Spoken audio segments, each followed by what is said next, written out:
We all know that for a country to have a spontaneous flow of financial resources, jobs are essential. And also, it is no secret that employment is a huge issue here in the Philippines. According to Inquirer News last February 2014, the number of jobless Filipinos rose to 12.1 million. This fact remains a sad reminder that employment in the country isn't expanding to accommodate and keep up with the growing labor force. In fact, 45% of fresh graduates are unemployed, and as long as jobs are inadequate, the rate aforementioned will continue to increase.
According to the Merriam-Webster Dictionary, unemployment means the total number of people who do not have jobs in a particular place or area.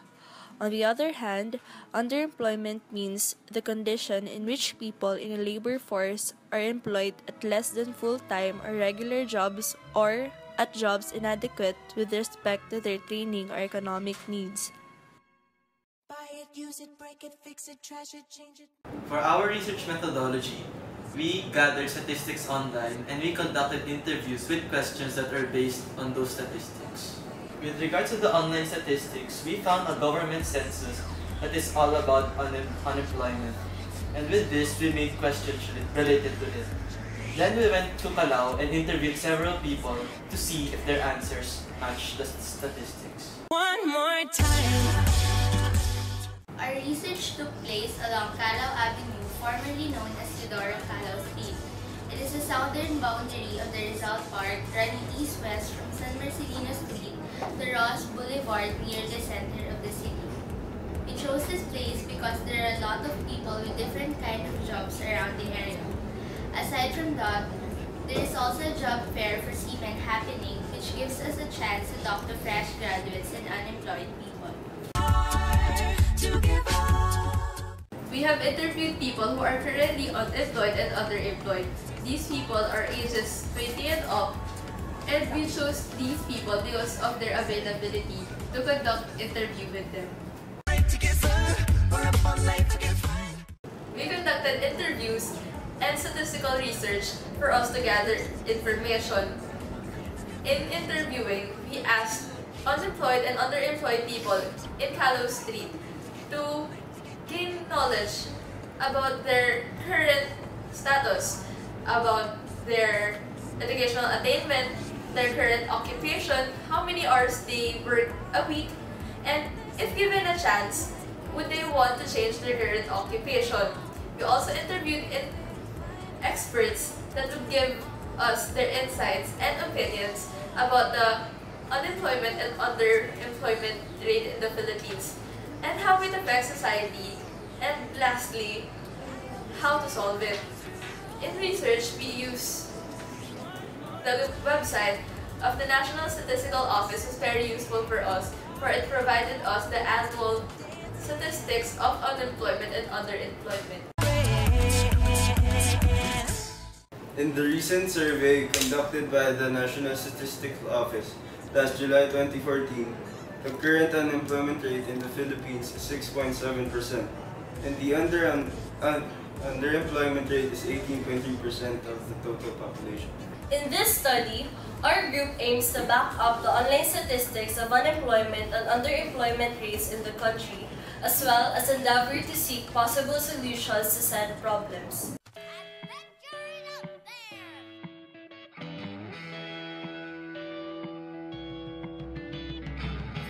If you wake up and don't wanna smile, if it takes just a little while, open your eyes and look at the Ano po ang natapos niyo?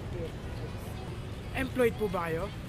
Ano po ang current occupation niyo? Ibang ano ko eh. Ilan po ang current na trabaho niyo?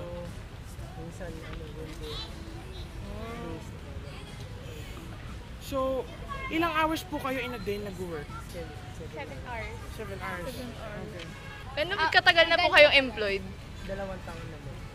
Kung bibigyan po kayo ng chance na magkaroon ng ibang trabaho, ano po yun? Kahit mga pinto.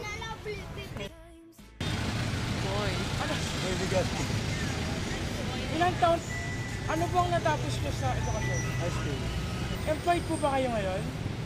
Hindi, kutsero ako ngayon. Ilang hours po kayo nag-work in a day?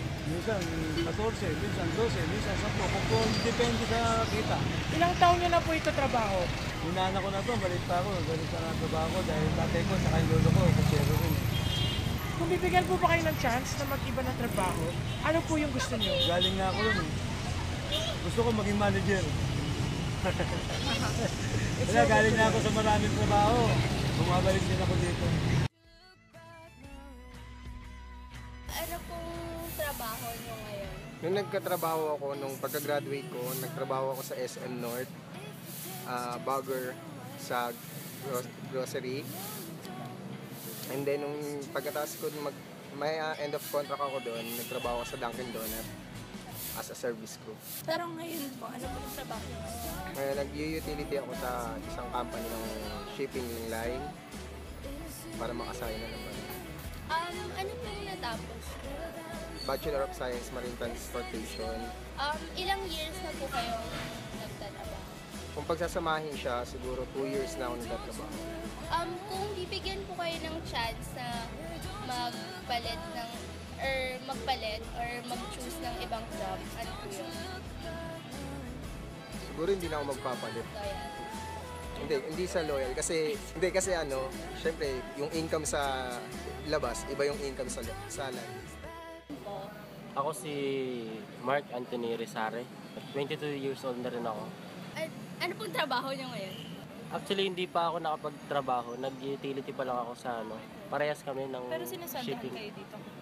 Wala siyang... So parang... wala siyang allowance. Yung tinapos niyo po? Yung marine transportation ko, hindi ko siya natapos. 2 years lang. Tapos, tumambay ako ng matagal. Tapos, if ever na makasakay ako, siguro mga ilang contract, tatapusin ko yung academics ko. Kung magkakaroon po kayo ng chance na magpili ng ibang job, pipili po ba kayo or if yes, ano po yun? Wala akong maisip. Ano po ang natapos niyo? Tapos ako ng automotive. Are you currently employed? Ano po yung occupation na to? Ito, non-caster. Agent. Ilang hours po kayo nag-work? 12 hours. Gano'n na kayo katagal dito sa job niyo? 1 month, in 1 day, in 1 minute. Kung bibigyan kayo ng chance na magkaroon ng ibang trabaho, ano po yun? Ito, sana.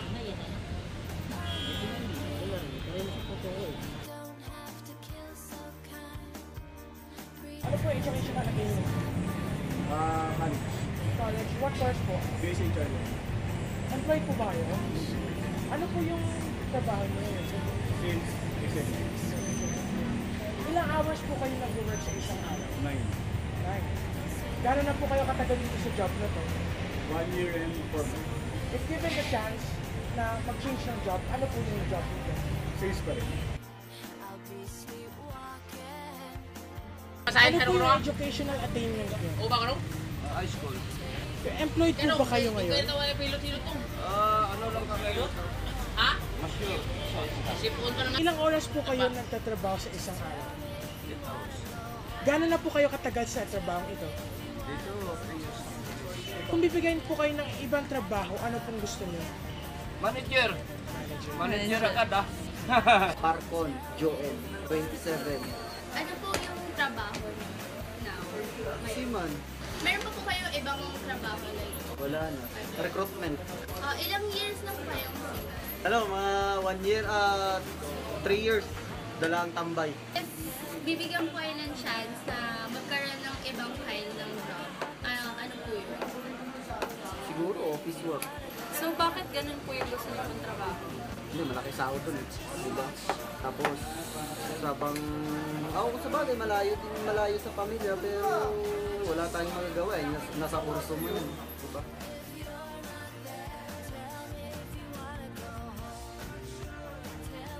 Educational attainment po. College. What course did you finish? PhD housing. Are you currently employed? No, bali may business naman ako as real estate dealer. Miss, how many hours do you work in a day? Well, depende yun because we're the boss of our own. We can work 8 hours a day or more than or less than. How long have you been doing your business? Oh my God, it's almost 3 decades. If given a chance para mag-iba ng business or mag-job pa or kumuha ng job, ano po ito? Siguro, ano pa rin. Diba, kung bata-bata pa lang ako sa ngayon, siguro, ano pa rin. Business pa rin siya kasi mag-office worker. Then, yung business na, I think, is related pa rin sa yan. Yung pa rin. Ilan taon na po kayong Jeepney driver. Ano, 18 years na. Ano pong natapos na like elementary, high school? Natapos ako ng electrical engineer pero hindi ako tapos ng board. Tapos nag-abroad na lang ako, nakaipon ako, nakapunta ako ng 4 na jeep. Hindi na ako nagtrabaho. Mga ilang hours po kayo everyday nagda-drive? 2 lang sa umaga, 2 sa hapon. Kapag po may chance po ulit kayo, parang Mag-engineer po ulit. Mag-engineer po ulit. I-grab niyo po ba yun? Kasi dati, maging contractor lang ako ng mga building sa electrical. Yung mga subcontract, ganyan, nakakontrata ako ng installation, ng mga laging building, ganyan.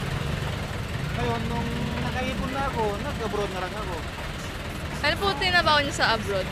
Ako ang chief electrical engineer ng maintenance sa Palasyo naging Pahad sa Saudi. Nung natapos na ako ng 7 years doon, nagkasakit ako, umuwi na lang. These people are only 10 of the 19.2% who are underemployed and the 7.3% who are unemployed.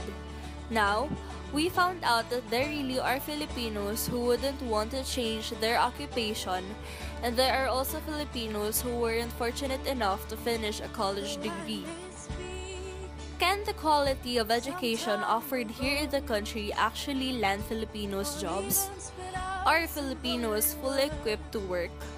Is the country ready for the college students graduating every year? In the hopes of having these questions answered, we approached Sir Alan Surla, a professor from the Political Science Department and the External Affairs Director of the College of Liberal Arts, to ask his opinion regarding the issue of unemployment in the Philippines.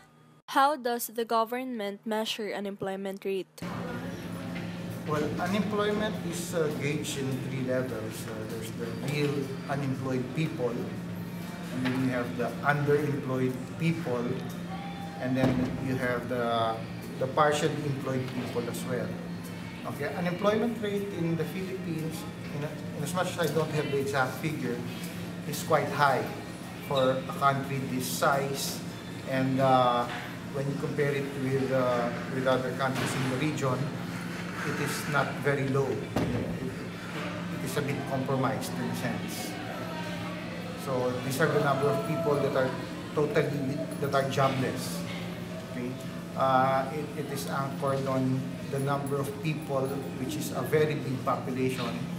In the last count that we've already reached 100 million. Are unemployment and underemployment issues of governance? Well, they will always be issues of governance because of the incapacity of the state to respond to the need of the people. One of the primary needs of people after the basic needs, which are food, shelter, and clothing, is employment. Okay? There must be room for employment that will either be provided by the state directly or indirectly by inviting, for example, investors to the country, making the country attractive for investment so that employment can be generated through these investments. So, for example, if your peace and order situation is not good, investment will also be compromised and therefore potentials for employment will also go down. Do you think the Philippines lacks jobs for people ages 18 and up? Oh, most certainly. The universities and high schools are churning out quite a number of people every year, probably close to 1 million. And the availability of jobs in the market is not even near the number of people that is being churned out by these universities. So automatically you would have a number of unemployed young Filipino people year in, year out. What do you think are the primary reasons why a lot of Filipinos are either unemployed or underemployed? One of the reasons would be the educational system is not demand-oriented. It is not directly coordinated with what the industries in the Philippines require. Second, we are still an agricultural country, but a lot of us, you for example, students, are not interested in agriculture. Okay? So automatically, a big chunk of the economy is compromised because you are agricultural and yet the people wouldn't want to to get involved in agriculture. So it is not optimized. And then on the other hand, everyone would want to have white-collar jobs or working for firms, for manufacturing firms, for white-collar firms, and all these firms are already full, and yet new graduates would still want to enter the same workplace. So what would happen to that would be you are either able to displace current workers by offering, because you are newly grads, you would probably be willing to work for a lower salary, then you might be able to displace people in the workforce that are being paid at a higher rate. So it has a lot of negative effects in the workforce and the relationship between what the industries and the employment opportunities can take and the supply of workers. In your point of view, what could be possible ways to solve or at least lessen the population of the unemployed and underemployed in the country? Well, there's no simple way of doing it. If you improve as I mentioned earlier, if you improve the peace and order situation, you will make the Philippines more presentable for investment, foreign investments particularly. So if there are a lot of foreign investments, that will automatically generate a lot of employment. So that's on one side. On the other side, if you make the educational institutions responsive to the needs of the industries, then you will be able to create a workforce that is really attuned to the requirements of the industries. So there's no mismatch. Okay? And then thirdly, it will be good to encourage people, because we are an agricultural country, to get involved in a type of, to become quote-unquote agricultural workers. Not the traditional farming that a lot of people are imagining agriculturists are, but modern type, commercial type of agriculture where everyone, or where people who are involved in this can become millionaires and multi-millionaires.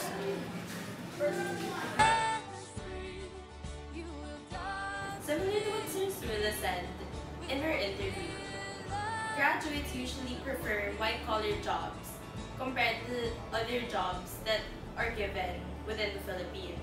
However, because most of the people within the country prefer that, and because it's already full, the tendency is there is a greater risk of unemployment rate within the Philippines. So the most or the best recommendation that we have found was for the Department of Agriculture to focus on more modern ways to promote agriculture, because it's the strength of the country and it's usually not as focused. People usually do not focus on it, despite the fact that it's one of our greatest strengths as a country.